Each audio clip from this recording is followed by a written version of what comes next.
All right, Ty, welcome. Thank you for having me. Good to be here. Yes. So, everybody, Ty Bennett, I've known him for 24 years since we were missionary companions in Portugal together. And he met me when I combed my hair down the middle. Do you remember I kind of parted my hair down the middle? I do. I remember, well, you with hair first off, and yeah, absolutely. Oh, yeah. Yeah. I should have worn a little wig to start, but yeah, I parted it down the middle. And you were actually the first one to tell me, Dale, if you keep eating like that, you're going to get so fat. Do you Well, remember that? I couldn't have been more off in terms of your physique. But I do I remember, stopped eating yeah, like that. You you fixed were, me. you were, you were brand new, and I had that experience. When you get to Portugal, the food is so good, especially the pastries. And I remember a couple of months in seeing a picture of myself and going, "Oh wow, like my face is really fat, and I need to slow down." Yeah, I guess I was just trying to pass on my own experience to you. Well, I really appreciate it. And I've told like 10 people that they were going to get fat because of your example. I'm just kidding. No, I haven't. Maybe only two. But I really appreciated it. And I needed it at the time. And it wasn't just like hey, Dale, you're going to get fat. I think there was probably like a 10-minute conversation associated with it because afterward, I changed my behavior. I started working out every morning and, you know, I don't know. I I made think some you life had that. changes. I think you have that discipline in you. You're one of the more disciplined, consistent people that I know and can think of. So yeah, I don't know that I can take any credit for that. No, you steered me. Okay, so first off, you're speaker, but we met when you were doing direct sales and you started the direct sales company. So if you could give everybody the like 2-minute version of how you ended up where you are now, and I guess I'll spoil the final part is that now you present on big stages with your two boys in like with like a ninja gym on stage, and I think it's like every dad's dream to be able to do something like that with their boys. And I'm thinking, how on earth did you make that happen? And so if you could give us the couple minute Yeah, view of it's how a you got there. weird road to get there. I am having more fun now than I've ever had in my career. I could have never dreamt that it would be this cool to be able to do. Like you mentioned, my background is as an entrepreneur. Started in direct sales, built a successful business in direct sales in my 20s, and in the process of that, decided that I wanted to pursue speaking and wrote my first book in 2010 and started as a keynote speaker. And for the last 16 years, that's been my primary thing that I've been doing. I've invested in some things and had some entrepreneurial ventures outside of that along the way. And then in 2018, I'm still a full time speaker at that point, had written 4 books. And my boys, were 8 and 10 at the time, found the show and eventually the sport of American Ninja Warrior, and they became obsessed with it, if and maybe as most 8 and 10-year-old boys would, and started training. And we eventually found a ninja gym near our home. We built some obstacles in our backyard, and they turned into incredible athletes. They've trained extremely hard, become nationally ranked ninjas. That led me to, I now own 2 ninja gyms here in Utah where we live. One of them is the largest ninja gym in the world. And somewhere along the way, 2 things happened for me. As a speaker, I'm on stage all the time. And so I'm constantly thinking about, how do you engage an audience? How do you move them? How do you create an experience? And I would share videos of my boys doing ninja online, and people's reaction was like the biggest reaction I've ever seen. And so part of me was like, how do I put that in front of audiences? Because this would be amazing. And then the second thing is, I was in the gym coaching and helping my boys, and I found myself having the same conversations with them that I was having on stage with leaders and entrepreneurs and salespeople. And I mean, it's just the same principles, right? And so it kind of sparked this idea in my mind that we've now turned into more than a speech. It's kind of an experience. So we literally put a ninja rig on stage, and I'm sharing lessons in high performance that are from my new book, but we're using ninja as a metaphor to bring it to life. And so it's awesome. It's the crowd is going crazy. They're taking video. They're into it. The boys are doing really cool things. But we can dive in deeper. But it's been like the coolest process for Tanner and Drew to experience. And to walk through it with them, the conversations we get to have, the lessons that we get to learn together in this process is something I don't think I could recreate any other way. Yeah. I'm gonna start training. I'm gonna get a wig and try to look like a young, like 20-ish year old dude, and maybe I can be part of your show. We need you. We we Yeah, that's what definitely I need thought. you. Yeah, When they get sick, I'll be like a stunt double. yeah. That is so cool. So I remember going to lunch with you. I guess it was 2007, 8, 9, whenever that was, and you said, "I'm going to get into public speaking," and uh, you can get good at a speech and make $10,000 or whatever. Like that's I remember hearing that. Like, wow, that's really interesting. I'm sure he's going to do that. And it's cool that whatever 16, 18 years later, that's what you're doing full time, making an amazing living, doing that with your boys. That's cool. One of the things I'm noticing is you married two passions. So you created a discipline and an expertise in public speaking, and then you have this completely sidelined or on the side passion of Ninja Warrior, with your boys integrated with family. And then you found a way to kind of tie them together. I think that's kind of a thing in business generally. And I know I've seen models where they say, take your, these different circles of passions and see where you can find intersects. It looks like that's exactly what you did. Yeah, and I don't know that it would work with everything. Like as an example, I have a daughter who is a dancer, and she is like, "Dad, how do we create a speech with dance?" And I'm like, "I have no idea." Like I just I don't see it, and maybe there's a way at some point we figure it out. I have no idea. But with Ninja, I saw the uniqueness of it. It's a very visual thing. It was easy to incorporate and has like a odd but unique appeal. Like there's no one else in the world doing what we're doing. Like I don't know Yeah. if anybody would want to. The amount of logistics to set up an injury rig on a stage and stuff is kind of crazy. Um, but Hey, yeah, people do a lot of dumb things for little money, so I can see why they would want to do that. I think people would want to, but you figured it out. uh, yeah, you figure it out. So it evolved, right? Just like I think other things is the more you dive into something, the more you understand it, the better you have the ability to adapt and use it in different ways, right? So for me, it started with just supporting my boys doing ninja, and then because they were getting good at it and really into it, I dove in to try and understand it so I could help them get better and coach them. And we built some ninja structures in our backyard, and just really like we're fully in, like help you do this. And then at 10 years old, they got on the show American Ninja Warrior Junior, and so like this was becoming a thing. And then we eventually decided to buy the first gym and build that out. And in the process of that, I started to like understand it deeper. Like if I had never bought the gym, I would never have understood, like from an engineering standpoint, how to put the ninja structure on stage the way that we do. We were building the Yep. structure in the gym, and I went, wait a minute, can we build this like a cage? And like started to look at it differently. So I do think that there's ways to say, okay, how do I bring things together in my life? But for me, I also think that the deeper I got into something, the more I understand about it, the better my ability to use it in whatever way, to leverage it, to take advantage of it in the ways I wanted to. Yeah. So going deep, I remember when I was selling bike parts online, we did one offshoot deal buying returns from overstock.com. Okay. And it was this opportunity of needing to process a trailer load quickly. And we got to the point where I think we did 3 truckloads in a month once. But it was a mess, and but we learned this skill of quickly processing things. And then when we stopped that business because it was too much of a distraction from our bike business, we realized we had learned a skill of listing things really quickly.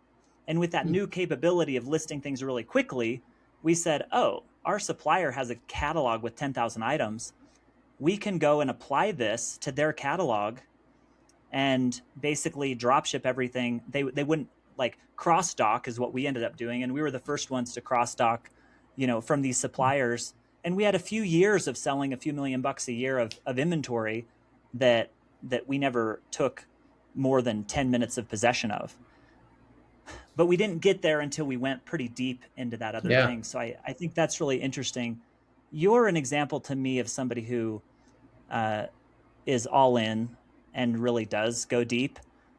We were joking before the call how you were the first one to. Well, I remember the story I'd heard when I came, into Portugal was Ty Bennett like memorized the verbs book because he woke up at 4 a.m. every day and he memorized this book, and he memorized all those lessons in 2 weeks or whatever. There were these things. So where does that energy come from, and kind of what's your mindset in terms of when you get into something Yeah. to go about it that way? So I think there's probably a fine line between ambition and lack of patience, right? You could look at it different ways. When we were going to Portugal, my biggest fear was that I would spend a ton of time not knowing how to speak to people and being inefficient. I couldn't handle the thought of I can't communicate, I can't be of value to anybody. And so the way in my mind to fix that was to put in extra work to try and learn the language faster. Right? I didn't see another way.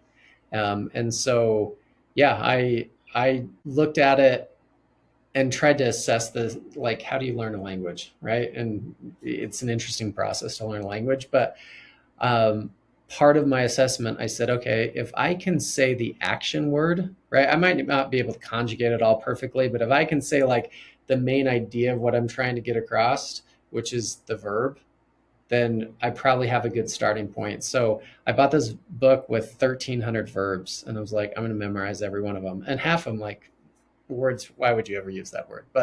Uh, but it just helped me to jump in. I think I'm a pretty disciplined person. I've got a lot of energy, and so I'm willing to put into it. But I I don't know how to operate a different way than if I'm going to do something, I want to do it at the highest level. And sometimes that's probably hard to live with, like if you were my wife or my kids. But I if I'm going to be a keynote speaker, I want to be the best speaker in the world. Now, I'm probably never going to be, but I want to study it. I want to understand it. I want to work on my craft. I want to be able to do that at the highest level. If I'm going to start a business, I want it to be something substantial, right? If I, and I approach it the same way, like, hopefully, I mean, I know I fall short in all of these things, but the same way as a parent with my kids, right? I want to show up for them in a way that the greatest parent in the world would. Now, do I fall short every single day? Yes, for sure. But I want to put as much into it as I can. And I think part of it is, there is an ambition for me for sure, but also like I struggle with the lack of patience, mostly in myself.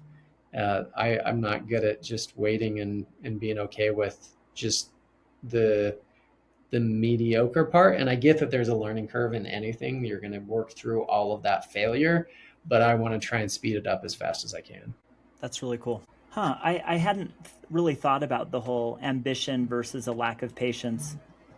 As I think about, so maybe there's some good vision there in saying to compute all of that, hey, I want to be useful really quickly.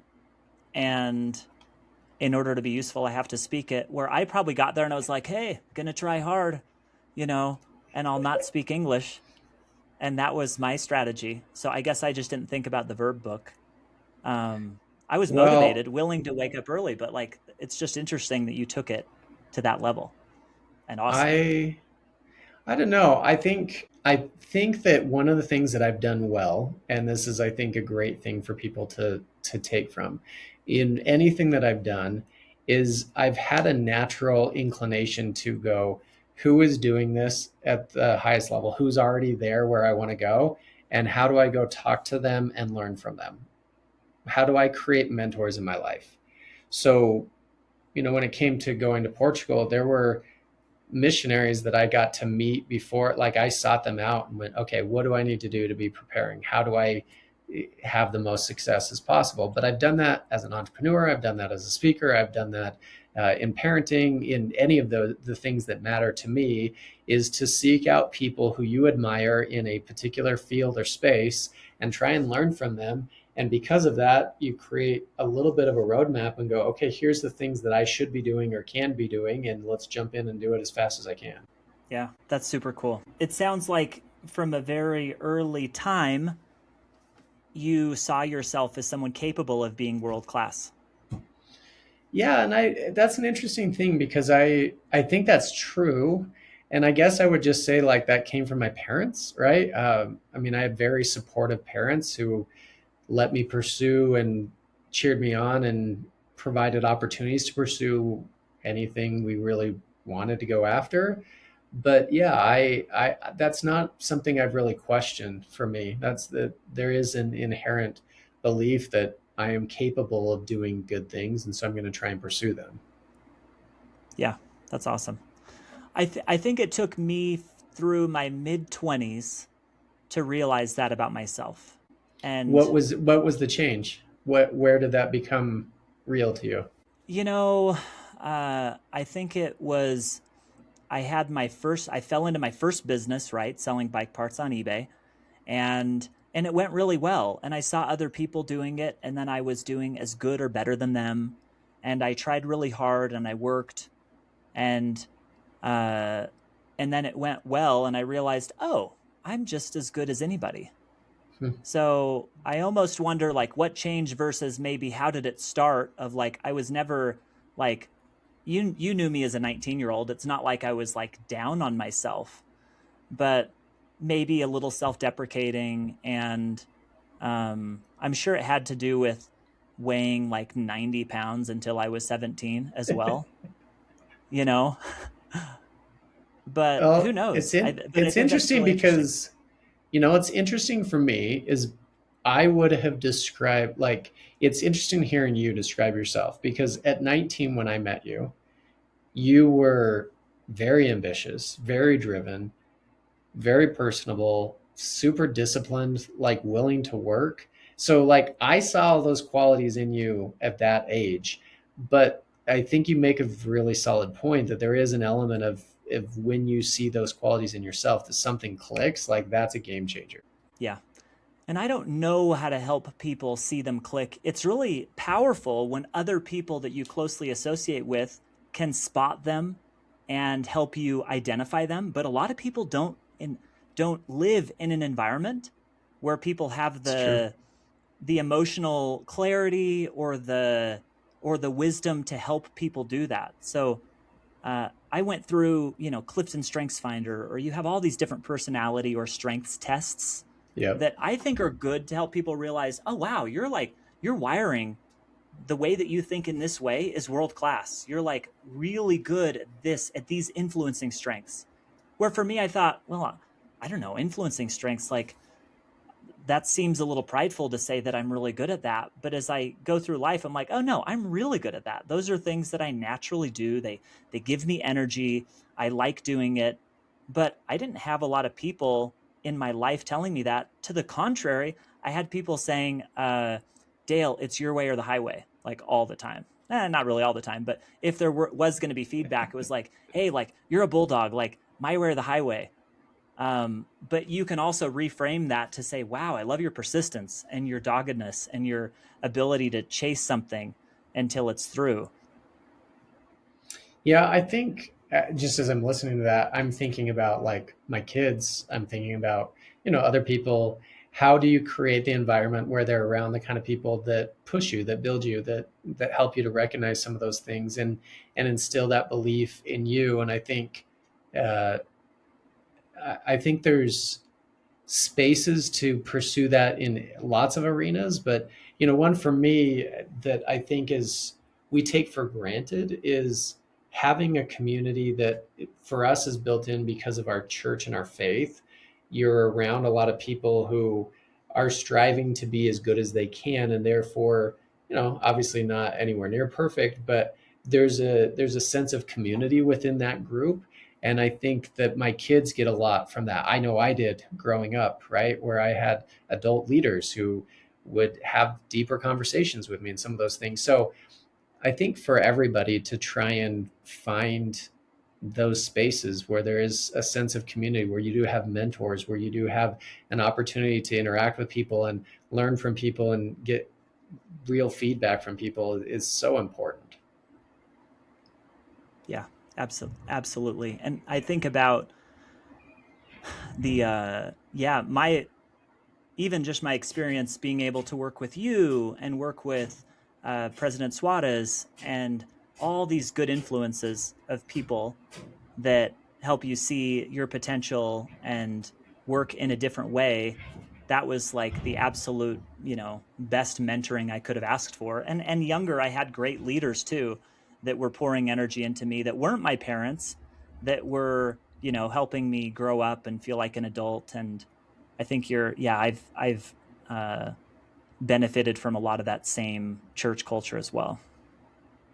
Yeah, I think, and I don't know. I mean, we could go down this road of like all the things that help shape you, but I think for me, mentors have been a huge part of it. And some of those mentors are people that I watch more from afar, right? Like I'm listening to podcasts and things like this all the time and learning from them and going, okay, oh, that like you're gaining ideas and wisdom there. And some of those you have a more intimate personal relationship with that you can dive in deeper and they know you and can give you real feedback. Yeah, that's cool. There's a book called Family Wealth that one of the main levers that they use to send wealth down generations is mentorship Hmm. and finding mentors. And they're like, that's one of the main things you can do to secure the success of your kids and your grandkids is build in a culture of mentorship. And what I realized listening to you is that like Ty has always seen himself as a world-class performer and someone capable of world-class results. And I don't think a lot of people, and I can speak, maybe speaking for myself and others I've talked to, a lot of other people, it might take a long time to see that. And one of the realizations for me was, oh yeah, I'm like the same as anybody else. Like, and Hmm. if I pair that with hard work and putting in effort, there's not, or I'm not deficient in some way. And Yeah. sure, I've met people who are like, wow, your computing power is just better than mine. Ty, you're kind of on that short list of like, oh my goodness. Sometimes I hear Ty talk and I'm like, yeah, those are pretty cool. Like he's tying things together in a pretty cool way, and we all have different talents. I'm not Yeah. putting myself down, but we have such similar hardware, right? Like we're given pretty similar hardware. But that mindset that you had that, hey, maybe it was given by your parents, the environment, whatever, that mindset of I can be world class. And because of that, maybe have the confidence to ask someone to seek mentorship and like, hey, I could actually be like this too. It's like you're just jumping in front of the line that a lot of people are kind of waiting in near the back or not even getting in line because they don't have that belief. That's an interesting one that like when you think about what confidence does for you or just overcoming fear, I have a new book that talks about high performance, and we found in our research that the number one barrier to high performance is the fear of failure, right? How often does that fear stop us from doing exactly what you said, asking somebody a question, reaching out and being kind of bold, where a lot of people will go, I don't want them to think less of me, right? We hesitate for so many reasons, but yeah, when you're willing to put yourself out there and have different conversations or ask a question, would you, reach out to somebody who is somebody who should never respond to you and say, hey, would you go to lunch with me? And they're like, and you'd be surprised how often, because I think so many people hesitate, the results to me have been very surprising. People are like, sure, yeah, well, I'd love to do that. And you're like, oh, amazing. Yeah, that's really cool. I worked with a guy once who had between him and his team, he spent over like 800 grand in coaching. He owned multiple businesses, won $100 million plus, and like he he was very focused on self-development. And he said, Dale, really what I've realized is like what it boils down to for me is if I'm confident, I need to maintain my confidence. If I can maintain my confidence, then everything else is going better for me in life and things are just going. And as you say, Kate, fear of failure, overcoming fear. Yeah, that's really interesting. Yeah. Yeah, I think confidence is a unique one because I think there's a lot of factors to it. But yeah, I agree. I think when we act confidently, like we're showing up as our best self, right? We're not hiding pieces of us. We're willing to be there. I read this morning that this guy from Harvard, I don't remember his name, his definition of happiness was the feeling you get when you're pursuing your potential, which to me, I was like, I love that definition, but I also would call that confidence, right? Like if you're moving in a positive direction, you feel a level of confidence. You're working towards something. You could dive into like, are you keeping promises to yourself? I think that matters, right? If when we're not in alignment, we struggle to have confidence in who we are because we're not showing up the right way. But yeah, that's an interesting thought. Confidence is a game changer for sure. Yeah. So you interview a lot of people on, you wrote a book on redefining high performance and I've seen some of the people you interview on Facebook. I'm like, wow, you're so lucky to have had that. So cool that you had that conversation with them. What are some of the key takeaways that you have that maybe you've changed in your, life because of the things that you've learned? Maybe some high level takeaways from these people that you're interviewing. It's a big Yeah, question. no, it is. And again, it's interesting because as you say that, like those interviews happen because I'm just willing to ask for the interview. And sometimes you get a no, but you reach out uh, and then all of a sudden you're like, am I really sitting down talking to this person? That's kind of crazy. Uh, One of the things that came out of our research for the book that I'm still trying to figure out, if you would have asked me, I don't know, most of my life, like the keys to high performance, and you asked me something earlier, right? Like about my ambition. I was the kind of person that was like, if I just work harder, if I put in more hours, if I'm more dedicated, that's going to separate me from everybody else. And I think it Mm-hmm. served me to a point, but one of the biggest keys in the research that we found in terms of sustaining high performance is that people don't necessarily work harder, they work deeper. And I think we're seeing this epidemic of burnout. People just have pushed too hard and it's just like they can't sustain it. And so working harder is short term, right? Like I can work harder for a period of time and outwork you and that might serve me a little bit, but how do I sustain it? And it's working deeper, which means that, the whole person approach of taking care of myself, of my health matters, my emotional well-being matters, my spiritual well-being matters, my relationships matter, because those things impact overall performance. How do I Yeah. renew? How do I, like, those are things that I'm like taking time for myself, and some of those things like not as easy. Like I have to mentally go, okay, I'm going to do this, like this is important. I was the kind of guy that, in my 20s building a business, I was working so hard that like I'd go on vacation and literally the minute I stopped, I was sick. I like we'd go on a cruise and I'd be sick in my room the entire time because my body finally stopped.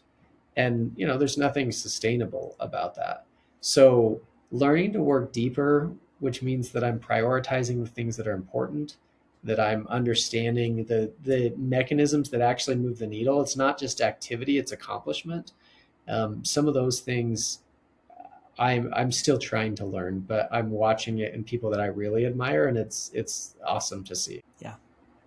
I love that. I guess two thoughts on that. I had a conversation with John Keller 2 weeks ago, and he was saying just the idea, especially in our gospel and uh, religious view as well. There's this idea that blessings can flow unto you if you're like aligned, that blessings can come to you basically. So it's not so much about working harder and and putting more effort out there, but then it is about alignment Hmm. and aligning yourself to true principles and to, be it God's will, but more of an alignment thing of, yeah, not so much, no, I'm just going to wake up earlier and work harder, which is what I lived that was my 20s as well. Like, I think you were the one who I was calling from the post office when I passed out from like, you know, overwork actually, and had to get stitches in the back of my head. One of my favorite stories still. Thank you for supporting me through that. But the idea of like, no, just being more aligned and working on the right things. So, as you say that, I agree with it in every principle we're talking about. But also, I look at you in your 20s and me in my 20s, and is there like a rite of passage to it? Is there like you've got to learn how to push yourself and work at a high level to be able to earn some of that opportunity? Because I my oldest daughter, she's 20 years old, and I think about, she's coming into this phase of her life where she has to figure out adulting and what that looks like. And, part of me wants her to go, yeah, you're going to put in a crazy amount of work and figure out who you are and build some of those things and push yourself. Like, I don't know. As I'm listening to you say that, is it just like these are better principles and we should have done this from the beginning, or is there like we've earned a little bit of that, or maybe we can't handle it in our 40s, so we just have to kind of slow down and approach it differently? I don't know. I have an answer. No, I don't know. I think the way that I think about it is I love knowing that I have that gear. Oh, I okay, love I like having that. gone in to be like, I know, in wrestling, I had to lose a lot of weight. I'm like, I know that I can lose as a 110 pounder. I can lose 7 pounds in 24 hours. And I have the mental discipline to do it. I have the tactics to go there, to go all in and live several months at 3.6% body fat. Like, I have that gear. I would never do that indefinitely. It's not sustainable. But I love that I can turn it up and crank that up for a month, for 2 months. So I think having the gear is really cool. But there's also a lot of 40-year-olds who are still in that gear. And you're like, oh my goodness, your engine is going to burn out. Yeah, And there's a lot of other damage that's happening because you've been so all in.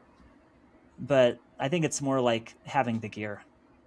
I like that. No, I like, and I agree with that because I know, like, and my boys travel with me and we're putting on events and stuff, and they've figured out like it's not all glamour, right? It's not when you fly in late and you've got delays and it's the mess and you still have to get up early for AV check and you've got to be on stage, like that part. But knowing those, you can get the job done, right? That gear exists, Yeah.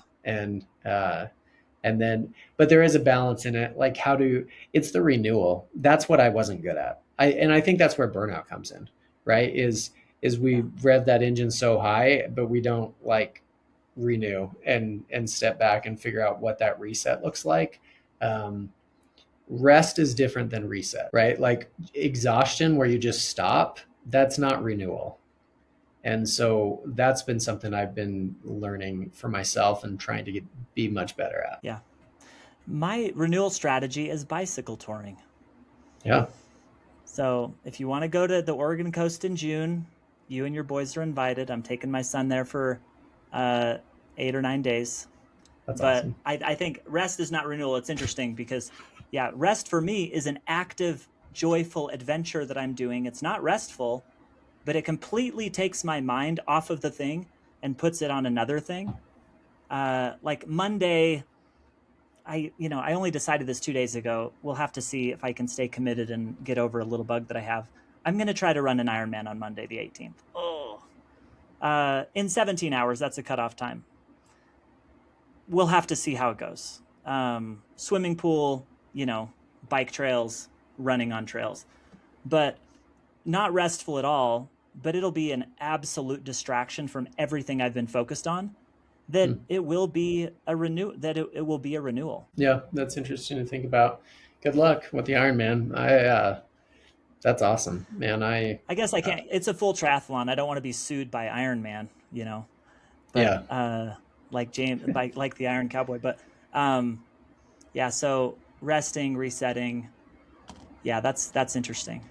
Well, going back to one thought that I had, I just took a note.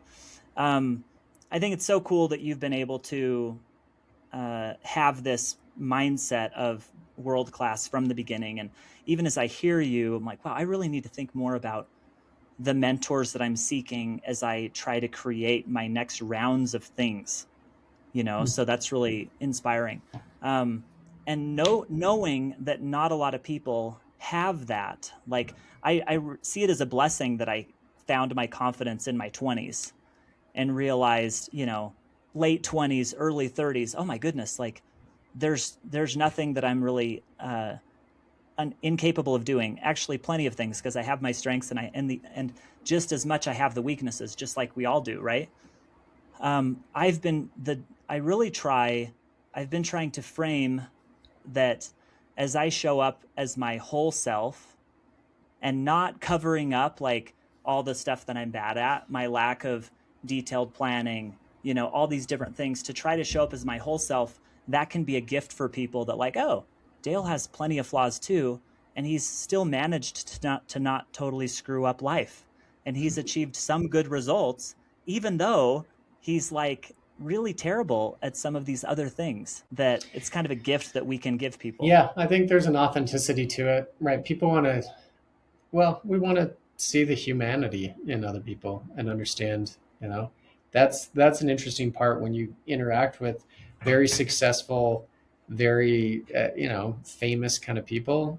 So they're just people, right? Like all of us are just people. We might happen to do something that people deem really cool. But yeah, they deal with all the same things that we all deal with. Yeah. Yeah. Well, I think it's a good thing to learn early. If we could teach that in school, so people don't end up in their 60s thinking, oh my goodness, like I could have done that. There's no secret. There's no, you know, they're no different than me. They just did it, or they just tried. Yeah. Yeah, for sure.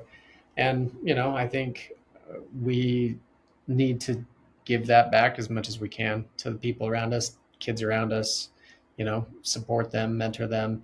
That's for me, that's the biggest thing I love about owning the gyms is I bought it to support my boys. Like that's the reality. And, like it makes money. It's great. But the thing that I love about it is it's created a space to help mentor and provide a safe space for all these teenagers that work for me and Yeah. uh, and have some of these conversations and stuff that are awesome. And in fact, I'm just thinking, saying this out loud, but I'm going to reach out to you because I want you to come speak to all these teenagers at some point, and share some of your entrepreneurial journey and some of the things that you do or advice you would give them, because we do that pretty regularly for them. And it's cool to have people like you come in and share some of your experience. Well, that's awesome. I'd love to. And I can show off my ninja skills. We'll start Yeah. with like a 5-minute ninja presentation. Okay. Yeah. Well, it'll be your tryout for the speech. Yeah. Yes. Okay. I'll train. I'll go start doing the bar hang. I've got a bar over there. Um, Well, that's so cool. Any parting words that you would like to share with people, and especially specifically around? I really love the confidence piece. This Mm. idea that you from the beginning knew about that, and reaching out to mentors and so on. Like, yeah, anything that you'd like to leave with us. So I think confidence is unique, but it's something you can build, right? I think some people are born with a little bit more than others. And obviously some people's situation is going to support them more than others, right? That's just reality. But even in that, I think that one, pursuing and trying new things and hard things and having some successes along the way, obviously there's going to be failures in the process, but pushing yourself and going, oh, wow, I can do that, right? Like that, Dale, that's what you recognize when you put yourself out there, when you are pursuing something and doing something and then seeing, oh, I actually am capable of this. I'm having some good results. And when I look around me, it's not like everybody else has this all figured out either, right? We're all just fumbling our way through it. So pursuing something, right? I think about like in your teenage years, like try new stuff, like go after things. And even if it's past that, like as you push yourself, that's part of it. The other thing that I think matters in huge ways is that you make and keep promises to yourself. When you are out of alignment, you can't be confident in who you are. If you say, if you try and show up as one person in one area of your life, but in secret you're a totally different person, you're not going to show up as a confident version of yourself. You can't, because you're not living your values and you're not authentically who you are supposed to be. When you decide that there's no delineation between your public, private, and secret life, that this is who you are and this is how you're going to show up, flaws and all, but you're going to continue to work through it, I think you start to believe in who you are because you own it. But yeah, and then the mentor piece, I've just found it to be so valuable. And so have like those couple seconds of courage to reach out to some people when you're like, hey, would you be willing to talk to me about this? And it feels uncomfortable, but put yourself out there a little bit. And yeah, I think your insight to it's interesting for me listening to you describe yourself when I met you, because I would describe you differently, but that has to click right for you. And that's what that confidence is. I think that's where it shows up. Yeah, I love it. How can people follow along with what you're doing, Ty? Yeah, well, I'm pretty easy to find if you just search Ty Bennett, tybennett.com. Ty Bennett on most social sites. If you jump on Amazon, my new book is up, Redefining High Performance. You can find me on Audible with some of my books or other things. So yeah, love to connect, and great fun to have this conversation. Awesome. Thanks for taking the time.